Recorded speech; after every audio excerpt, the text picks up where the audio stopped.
Praise the Lord friends. இன்னைக்கு நம்ம தியானிக்கக்கூடிய வசனம் சங்கீதம் 113:5-6.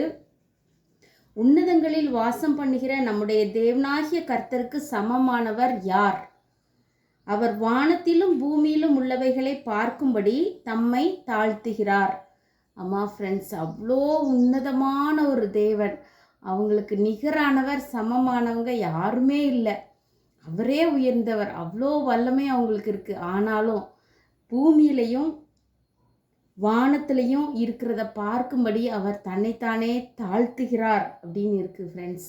தாழ்த்தி எந்த அளவுக்கு தன்னை தாழ்த்துனாங்க? மரியாளோட வயிற்றுல ஒரு பாலகனாக பிறக்கிற வரைக்கும், சிலுவையில் எல்லாரோட பாவத்துக்காகவும் பரிகாரமாக மறிக்கிற வரைக்கும் அவங்க தன்னைத்தானே தாழ்த்தி இருந்தாங்க ஃப்ரெண்ட்ஸ். இந்த நல்ல தேவன், அவருடைய பிள்ளைங்களாக இருக்கிற நாமளும் எல்லா இடத்துலையும் நம்மை நாமே தாழ்த்தி இருக்கிறதுக்கு அழைக்கப்பட்டிருக்கிறோம் ஃப்ரெண்ட்ஸ்.